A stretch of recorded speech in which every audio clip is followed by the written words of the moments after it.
The other thing I wanted to bring up and also get your thoughts on where this is going.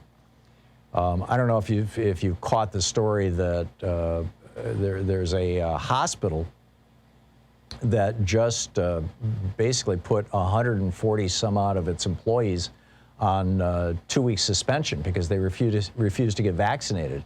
I mean, we're seeing this now in rural hospitals in these red areas where even the people who work in the hospitals watch Fox News and listen to right-wing radio.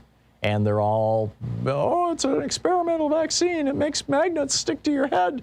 You know, magnetizes you. This is a real problem. And now you've got, you know, I mean, the 3 southern states, Alabama, Louisiana, and Mississippi, have, you know, in the neighborhood of 30% vaccination rates. It's pathetic. And here's the risk. There is a new variant. It's called the Delta variant. It's the one that was referred to as the Indian variant that is just, you know, has been killing people like crazy in India. And it is now creeping up to becoming the dominant variant in England, in the United Kingdom, but particularly in England.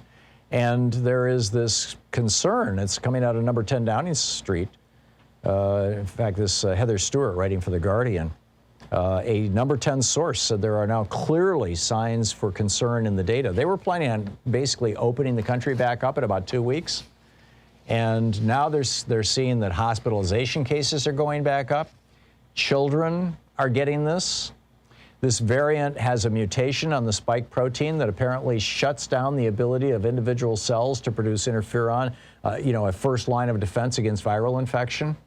And so, you know, it's much more contagious on for a bunch of reasons. It attaches more efficiently to that ACE2 receptor, and it suppresses the immune system. This is, you know, one of Boris Johnson's people, and Mr. Ferguson said the cases of the Delta variant were now doubling in less than a week, close to what they saw before Christmas when the Alpha version, the original one, or the first variant that was the British variant, took hold and sent infections soaring to a peak of 68,000. Ferguson said there is a substantial risk of a third wave. Evidence is firming up around the Delta variant being 60% more transmissible and more deadly. So what's going to happen when this hits the United States?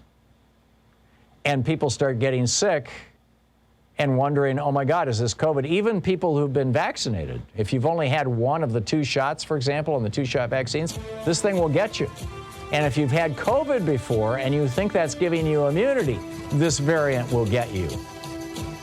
And what happens when you show up in the hospital, or if you just go to the emergency room to get yourself checked and you discover that United Healthcare has changed their policy now, they're no longer paying for emergency room visits if they decide it's not an emergency.